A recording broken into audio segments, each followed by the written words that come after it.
Hello students, मैं रजनीश कुमार आपके अपने YouTube channel Rajneesh maths academy में एक बार फिर से स्वागत करता हूं।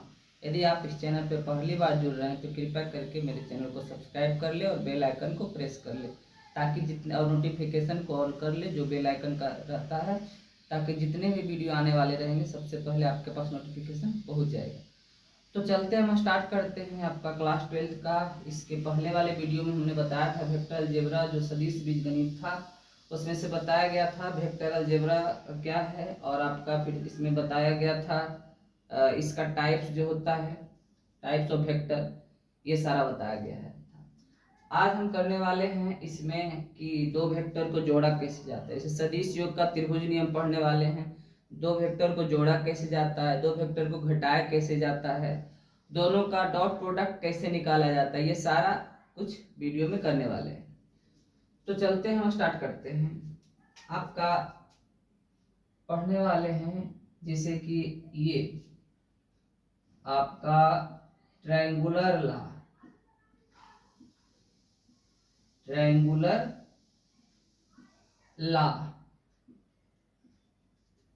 Of vector addition.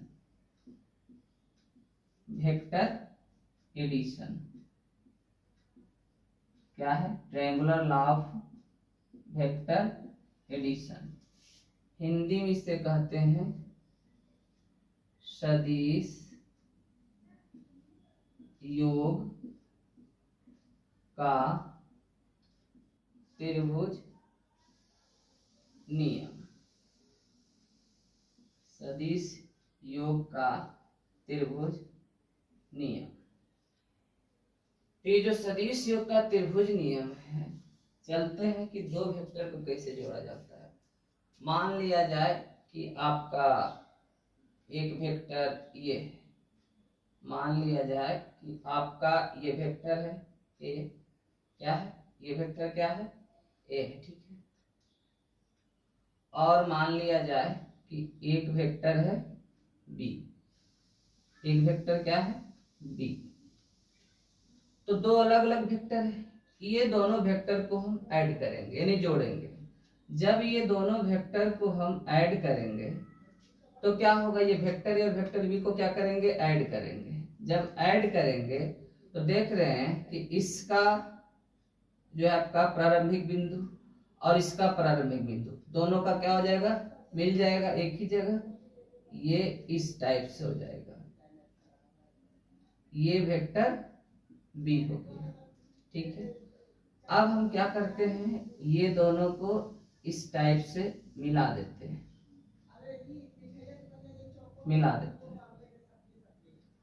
ठीक।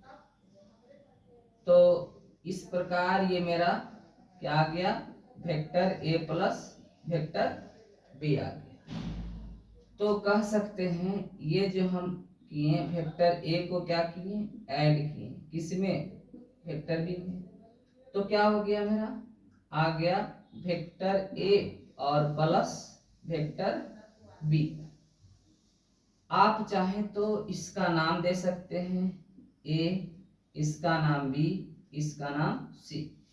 आप चाहें तो इसे लिख सकते हैं vector A B plus vector B सी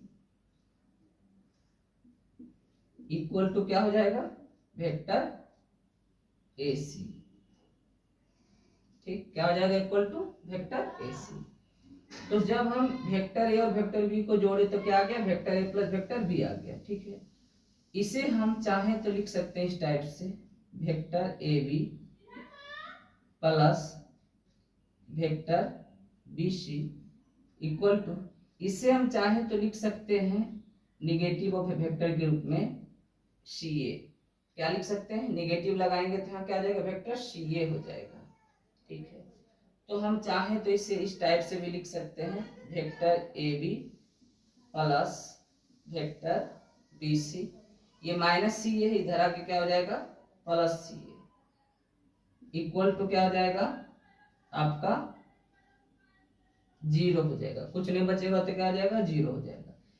यानी कि ए से आपका बिंदु बी तक गया, बी से फिर सी तक गया, फिर सी से ए के पास वापस पहुंच गया। यानी कहने का मतलब है कि ये ए वेक्टर, ये क्या है, ए वेक्टर, इसे ए से चला था और फिर ए के पास पहुंचना है, ए से बी के पास गया, फिर बी से सी गया और सी के पास डायरेक्ट फिर सी से फिर ए आ गया, यानी वापस फिर पहुंच गया आपका यहाँ, यानी ए वेक्टर। ये जो शून्य सदिश होता है जीरो वेक्टर, तो आप लिख सकते हैं vector A B plus vector B C plus vector C, ये बराबर क्या हो जाएगा, जीरो हो जाएगा, या कह सकते हैं कि वेक्टर ये ए वेक्टर हो जाएगा। इस प्रकार ये जो है ये कहलाता है सदिश योग का त्रिभुज नियम। ये क्या है, सदिश योग का त्रिभुज नियम। आप इसे चाहें तो इस टाइप से भी लिख सकते हैं, इसे बहुत सारे टाइप से लिखा जाता है, वेक्टर ए बी। आप चाहें तो वेक्टर बी सी को लिख सकते हैं माइनस लगा करके, तो माइनस जब लगाइएगा तो यहाँ लिखिएगा minus vector C B equal to क्या है, ए सी। ठीक, उस यहाँ से इस प्रकार से लिख सकते हैं vector A B minus vector C B, और ये इधर आ जाएगा तो minus vector A C equal to zero, ये भी हो सकता है। आप चाहें किसी को भी, आप ए बी को भी चाहें तो निगेटिव के रूप में लिख सकते हैं वेक्टर बी ए, और ये जो आपका ए सी है इससे लिख सकते हैं माइनस सी ए। इस प्रकार से किसी को भी इस टाइप से लिख सकते हैं। ये आपका है सदिश योग का त्रिभुज नियम। अब हम चलते हैं, मान लिया जाए कि एक वेक्टर ए, ठीक है, जो दिया गया है 3i plus 2j minus 5k, ठीक, ये वेक्टर ए है। और एक आपका है वेक्टर बी जो दिया गया है 2i plus 5j minus 3k। अब आपको कहेगा, ये एग्जाम्पल के रूप में ले रहे हैं कि दोनों को जोड़ कैसे रहे। आपको कहेगा वेक्टर ए दे दिया गया है, वेक्टर बी दे दिया गया है, तो कहेगा कि वेक्टर ए प्लस बी ज्ञात करें।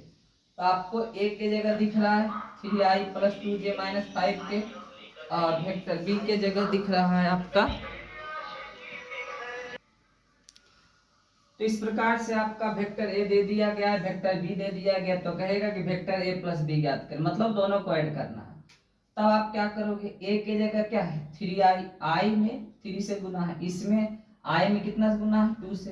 यदि दोनों को ऐड कर दिया जाए 3 और 2 तो कितना हो जाएगा, ये हो जाएगा 5i हो जाएगा। क्या हो जाएगा, 5i हो जाएगा। फिर आपका j में 2 से गुना है, यहाँ j में 5 से गुना है, 2j और 5 जो j को यदि ऐड कर दे तो हो जाएगा 7j। फिर माइनस 5k है और माइनस 3k, दोनों ऐड हो जाएगा, क्या हो जाएगा माइनस 8k।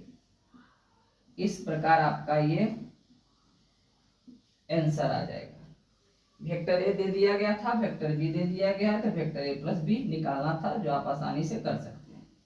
दूसरा एग्जाम्पल, सपोज क्वेश्चन यही रहता, लेकिन आपको कह देता क्या कि 3 vector A plus 2 vector B निकालें। क्या बोल देगा, 3 vector A plus 2 vector B ज्ञात करें। तो सबसे पहले आपको वेक्टर ए में 3 से गुना करना पड़ेगा। क्या करना पड़ेगा, वेक्टर ए में 3 से गुना करना पड़ेगा। वेक्टर ए क्या दिया हुआ है 3i plus 2j minus 5k। फिर उसके बाद क्या है आपका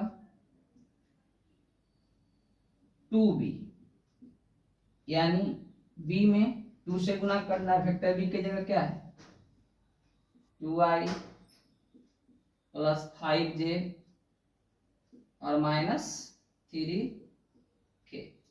अब क्या कीजिए, इसे सबसे पहले मल्टीपल कीजिए। 3 को 3 से करेंगे 9i हो जाएगा, 3 को 2 से करेंगे 6j हो जाएगा। फिर आप 3 को 5 से कीजिएगा 15k हो जाएगा। फिर 2 को 2 से करिएगा 4i हो जाएगा। फिर 2 को 5 से करिएगा 10j हो जाएगा। फिर 2 को 3 से करिएगा 6k हो जाएगा। इस प्रकार 3 vector A plus 2 vector B equal to क्या हो जाएगा, आई वाला आई के साथ जुड़ेगा, यानी 9 और 4i कितना हो जाएगा, 13i हो जाएगा। जे वाला जे के साथ जुड़ेगा, यहाँ 10j है, यहाँ 6j है, दोनों को ऐड करेंगे तो 16j हो जाएगा। फिर -15k और -6k ये इसे ऐड करेंगे हो जाएगा 21k। इस प्रकार ये आंसर आ जाएगा। यदि 5 वेक्टर ए और रहेगा 3 वेक्टर बी, तो यहाँ से वेक्टर ए में 5 से गुना करेंगे, वेक्टर बी में 2 से गुना करेंगे। सपोज यहाँ 5 रहा 4 रहा, तो यहाँ 5 से गुना, यहाँ 4 से गुना, ऐड करके इस प्रकार कर सकते हैं। तो इसी प्रकार से आपका इसका अंतर भी हो सकता है, डिफरेंस कहेगा निकालने के लिए। यही कहता है vector A plus vector B, तो बोलता है यही क्वेश्चन में कह देता आपको निकालने के लिए क्या, तीसरा में कह देता कि आप vector A minus vector B ज्ञात करो। क्या करो, वेक्टर ए माइनस बी ज्ञात करो, यानी आपको इसमें घटाना होगा। क्वेश्चन यही रहेगा, मान लिया जाए तो इसमें इसको घटाना है। तो 3i में 2i जब सब्ट्रैक्ट करेंगे तो 1i आएगा, 1 तो लिखाता नहीं है अलजेब्रा में। फिर उसके बाद 2j में यदि 5j को सब्ट्रैक्ट करेंगे, छोटा है बड़ा घट रहा है, तो -3j हो जाएगा। फिर उसके बाद -5k में यदि -3 को घटाएं तो -5 और ये माइनस पहले से और एक माइनस और जो सब्ट्रैक्ट कर रहे हैं, तो माइनस माइनस प्लस, यहाँ प्लस हो जाएगा और यहाँ माइनस, तो घट जाएगा दोनों, तो कितना हो जाएगा 2k हो जाएगा। और ये 5 बड़ा इसलिए इसका साइन माइनस हो जाएगा, यानी इस प्रकार आपका आंसर ये हो जाएगा। ठीक उसी प्रकार से इसमें कहता 3 vector A minus 2 vector B, यहाँ जहाँ ऐड किए हैं यहाँ सब्ट्रैक्ट कर लेंगे। इस प्रकार से आप वेक्टर को जोड़ सकते हैं और घटा सकते हैं।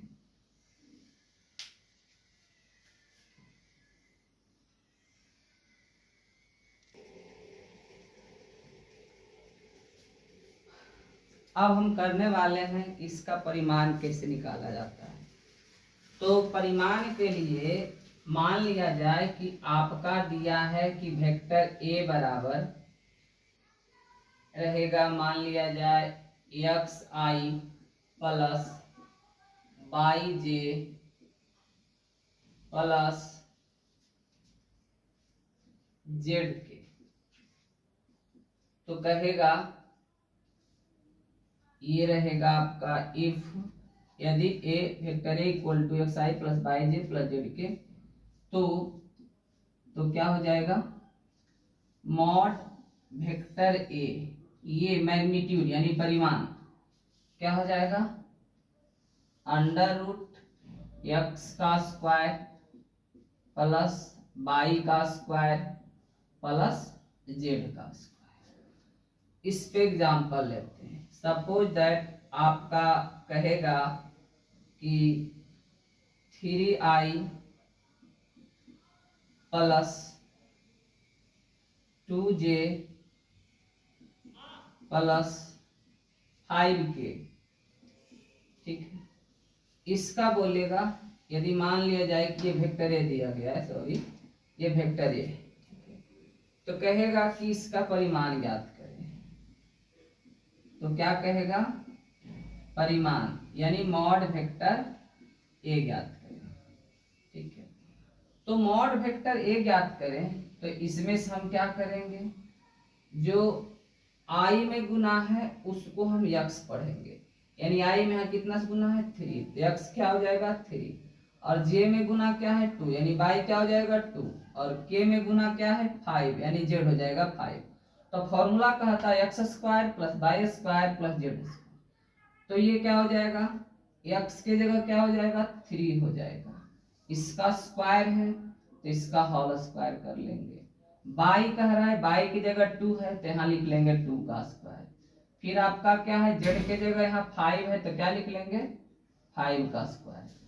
इस प्रकार से इसे हम ऐड करेंगे तो आ जाएगा 3 का स्क्वायर ये 9 होगा, 2 का स्क्वायर 4 होगा और 5 का स्क्वायर 25 होगा, और जब इसे ऐड कर लेंगे तो 38 हो जाएगा इसका आपका आंसर। क्या हो जाएगा इसका आंसर हो जाएगा। उसके बाद आपका सपोज दैट क्वेश्चन रहे कि वेक्टर ए आपको दे दे, क्या दे दे, root 2i plus root 3j plus 2k। यदि वेक्टर ए दे दिया है इतना, तो क्या ज्ञात करना है, मॉड वेक्टर ए ज्ञात करना है। तो क्या करोगे आप, मॉड वेक्टर ए निकालने के लिए आप फॉर्मूला लगाओगे। क्या लगाओगे, under root X square plus Y square plus Z square. तो एक्स की जगह क्या है, रूट टू का स्क्वायर करोगे, फिर यहाँ रूट 3 का स्क्वायर करोगे, फिर क्या करोगे आप 2 का स्क्वायर करोगे। तो इस प्रकार आपका आ जाएगा रूट 2 का स्क्वायर 2, स्क्वायर से सिर्फ क्या होता है, रूट कैंसिल होता है। फिर रूट 3 का स्क्वायर क्या हो जाएगा, 3 हो जाएगा। 2 का स्क्वायर क्या हो जाएगा, 4 हो जाएगा। और इसे ऐड कर लेंगे तो 9 आ जाएगा, और 9 का स्क्वायर रूट 3 हो जाएगा। इस प्रकार ये आपका परिमाण आ गया, मैग्नीट्यूड आ गया। तो उसके बाद हम चलेंगे, फिर आपका इसी टाइप से मान लिया जाए कि आपका क्वेश्चन रहे तीसरा, वेक्टर ए देते हैं, ठीक, ये आपको लिख दे 5i plus 12k। Vector A दे दिया है तो कहेगा कि मॉड वेक्टर ए ज्ञात करें, यानी परिमाण ज्ञात करें। तो मॉड वेक्टर ए जो लिखेंगे तो फॉर्मूला तो होता है अंडर रूट एक्स का स्क्वायर, वाई का स्क्वायर और जेड का स्क्वायर। इसका फॉर्मूला कहीं a1 के स्क्वायर, b1 के स्क्वायर, c1 के स्क्वायर भी लिखता है, a1 square plus b1 square plus c1 square, कुछ भी लिखा हो सकता है, मतलब दोनों का यही होता है, दोनों सेम ही है। तो आप यहाँ से मत समझिएगा कि अलग फॉर्मूला है। तो हम यहाँ क्या देखेंगे कि x की जगह क्या है, x क्या i का गुना होता है, तो i का क्या है, कितना गुना है 5, तो 5 का स्क्वायर हो जाएगा। और ये y यहाँ क्या है, j यहाँ नहीं है, जब जो नहीं रहेगा उसको आप 0 लिख लोगे। क्या लिख लोगे, 0 लिख लोगे। जो दिया हुआ नहीं रहेगा उसको 0 लिख लोगे। और z स्क्वायर यानी k का गुणांक ये 12 है, इसका स्क्वायर कर लेंगे। इस प्रकार ये हो जाएगा 25, ये 0 का स्क्वायर 0 रहेगा, इसे लिखे या ना लिखे, और ये 144 हो जाएगा, ऐड करके 169 जो कि 13 का स्क्वायर है, ये आपका आंसर हो जाएगा। इस प्रकार आपका बहुत सारा क्वेश्चन है जो आप इसका आसानी से परिमाण निकाल सकते हैं। परिमाण निकालने में कोई दिक्कत नहीं होगा, जो मैग्नीट्यूड इसे कहा जाता है इंग्लिश में, ये आपका परिमाण था।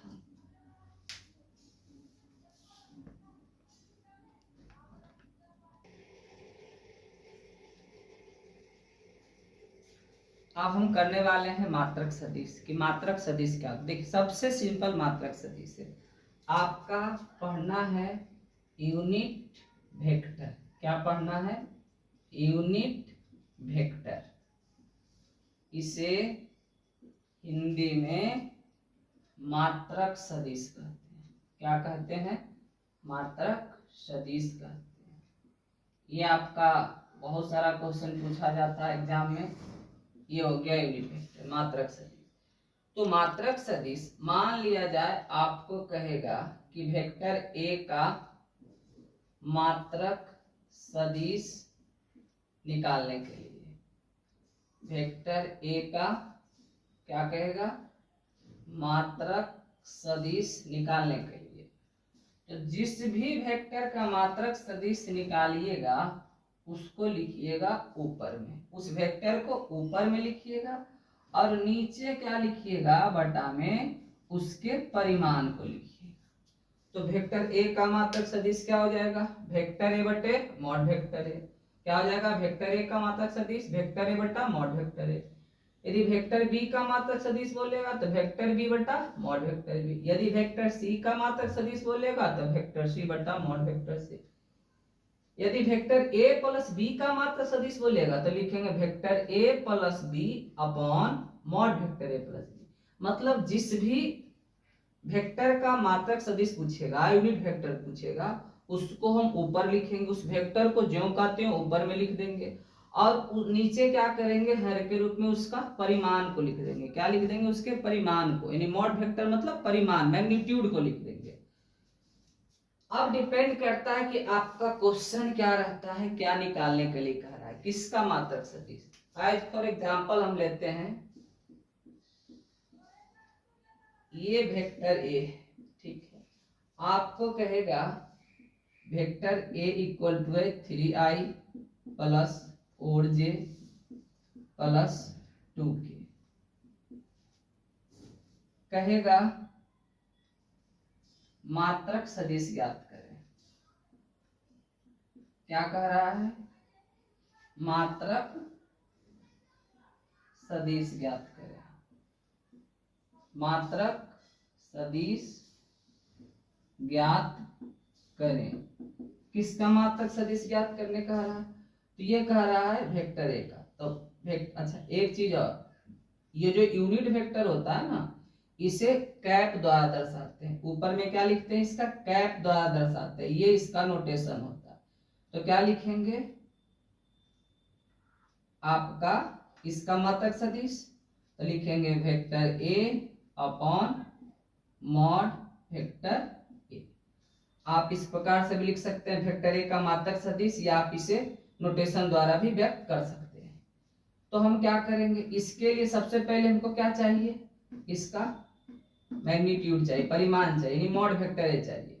तो सबसे पहले मॉड वेक्टर ए निकालेंगे। तो मॉड वेक्टर ए कैसे निकलेगा, तो आपका इसके पहले बताया एक्स का square plus Y square plus Z का स्क्वायर, तो एक्स का स्क्वायर 3 का स्क्वायर क्या हो जाएगा 9, और ये 4 का स्क्वायर क्या हो जाएगा 16, और ये 2 का स्क्वायर क्या हो जाएगा 4, और यदि दोनों को जोड़ेंगे क्या हो जाएगा 29 आ जाएगा। तो अंडर रूट 29 किसी का स्क्वायर नहीं होता, उसे ऐसे ही रहने देंगे। तो हमें चाहिए क्या, इसका यूनिट वेक्टर मात्रक सदिश। तो क्या लिखेंगे, वेक्टर ए की जगह क्या है आपका 3i प्लस 4j और प्लस क्या है 2k, अपॉन में क्या हो जाएगा, मॉड वेक्टर ए क्या निकाल के लाए रूट 29 अंडर रूट 29, यही आपका आंसर हो जाएगा। ठीक है, और मान लिया जाए दूसरा क्वेश्चन लेते हैं, vector A equal to 2i plus 3j plus 2√3k।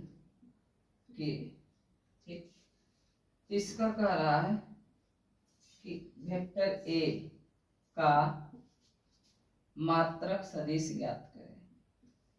क्या कर रहा है, वेक्टर ए का मात्रक सदिश ज्ञात करें, ज्ञात करें। तो क्या कीजिएगा, सबसे पहले मॉड वेक्टर ए निकाल लीजिएगा। तो क्या हो जाएगा अंडर रूट एक्स स्क्वायर, 2 का स्क्वायर 4, 3 का स्क्वायर 9, और 2√3 का स्क्वायर क्या हो जाएगा 2 का स्क्वायर 4 और रूट 3 का स्क्वायर 3। 4 को 3 से मल्टीप्लाई कर लेंगे तो 12 आ जाएगा, और इसे जोड़ लेंगे तो 25 हो जाएगा, जिसका स्क्वायर रूट होता है 5। फिर हम लिखेंगे, इसे आप सिंबल द्वारा व्यक्त करो।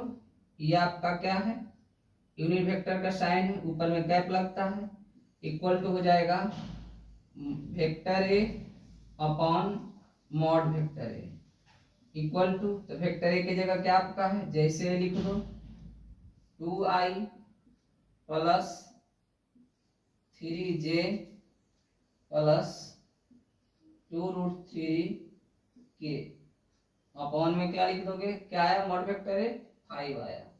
ये आपका आंसर हो जाएगा।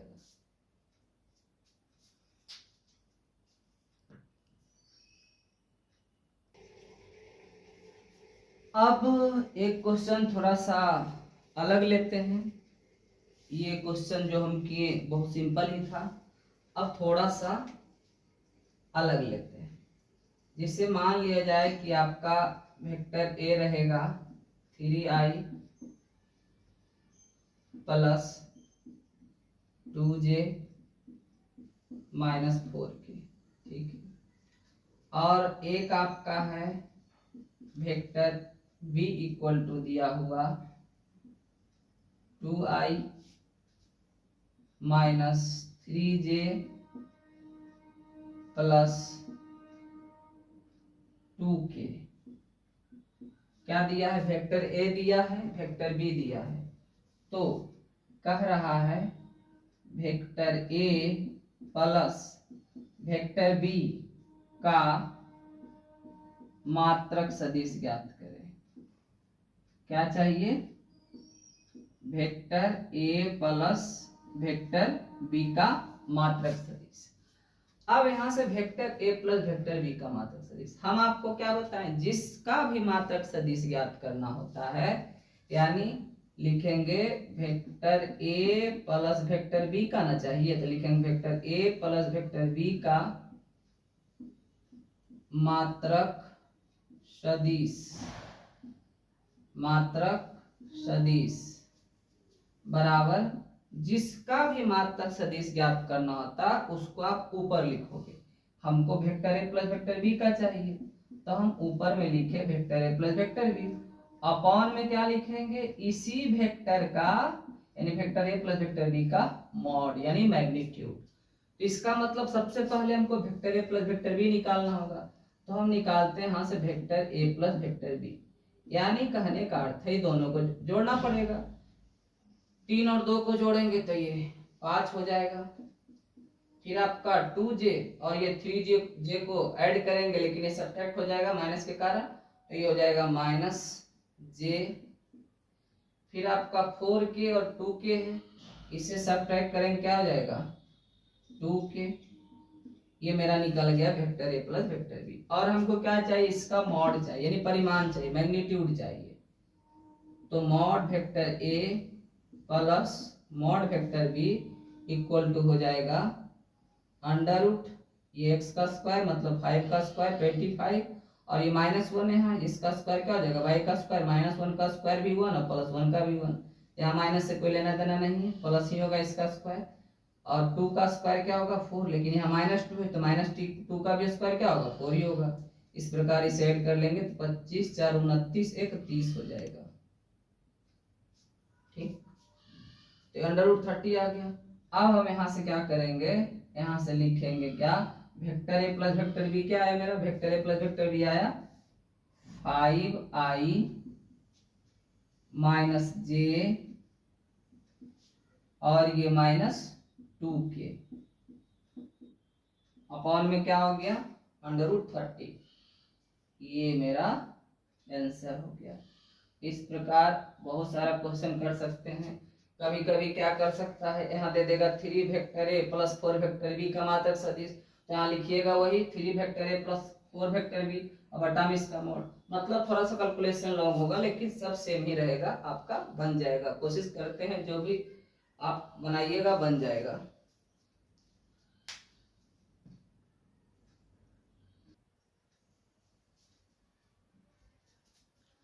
अब जो बताने जा रहे हैं इसे बहुत ध्यान से देखिएगा, ये बहुत सारा एग्जाम में पूछा जाता है आपका, ये ऑब्जेक्टिव टाइप का है।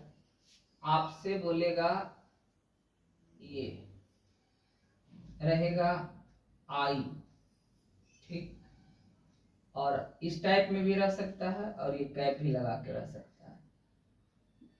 वेक्टर आई डॉट आई रहे या वेक्टर जे डॉट जे रहे या वेक्टर के डॉट के रहे, ये क्या होता है आपका? 1 होता है। क्या होता है? 1 होता है, ठीक है। और यदि यही इस टाइप रहता है आपका क्रॉस में और सेम रहता है तब ये 0 होता है। I cross I, J cross J और आपका K क्रॉस K, ये 0 होता है। कहीं कहीं ये I इस टाइप से भी लिखता है, तो दोनों सेम ही है, इस टाइप से लिखे या इस टाइप से लिखे, ठीक है। फिर आपका रहता है ये I हो गया क्रॉस J, ये आपका K होता है, और J क्रॉस K आपका I होता है, और आपका K क्रॉस I जो होता है वह J होता है। लेकिन यदि आपका रहे J क्रॉस I रहे तो क्या हो जाएगा, माइनस में K हो जाएगा। और उसी प्रकार से ये भी क्या रहेगा, K क्रॉस J, ये भी क्या हो जाएगा, माइनस में हो जाएगा। और ये क्या हो जाएगा, I क्रॉस K, ये भी क्या हो जाएगा, माइनस में हो जाएगा, ठीक है। तो जब सेम रहे डॉट में रहे, I डॉट I तो 1 होगा, सेम रहेगा तो 1 होगा डॉट में, और यदि सेम रहेगा क्रॉस में तो क्या हो जाएगा, 0 हो जाएगा। जहाँ पे नहीं देखते हैं, जहाँ ट्रांसफॉर्मर होता है वहां पे इस टाइप से लिख रहता है, डेंजर लिखा रहता है, ये आपका अलर्ट किया हो रहता है कि हाँ डेंजर है, खतरा का निशान है। बस जहाँ इसमें सटा तो क्या हो जाता है, इसका जीवन लीला समाप्त हो जाता है, ये 0 शून्य हो जाता है। तो ध्यान रखिएगा, क्रॉस में रहेगा तो 0 हो जाएगा, लेकिन डॉट में रहेगा सेम तो 1 होगा। और ये क्या होगा, I क्रॉस J रहेगा तो K होगा, और इसका जस्ट अपोजिट रहेगा तो माइनस होगा। तो I J तो K होगा, I के बाद J आता है, फिर J के बाद K आता है, ठीक है। J के बाद क्या आता है, I आता है, ठीक है। फिर यहाँ से लगातार K से फिर खत्म होगा तो फिर I आएगा, तो K क्रॉस I। आपको मेनली रूप से इसको ध्यान देना है, ये दोनों को, और ये दोनों आपको याद रहेगा। इसमें थोड़ा सा प्रॉब्लम हो सकता है, बाकी प्रॉब्लम नहीं होगा। इस प्रकार इसे बहुत अच्छे तरीके से याद कर लीजिएगा। ये बहुत सारा एग्जाम जो आपका क्वेश्चन है आपका वेक्टर में पूछा जाता है, जो बिहार बोर्ड ऑब्जेक्टिव आपका जो इस बार 2025 जो लिया जाएगा, इसमें बहुत सारा क्वेश्चन देखने को मिलेगा। मिलते हैं फिर नेक्स्ट वीडियो में, तब तक के लिए bye bye, take care, thank you.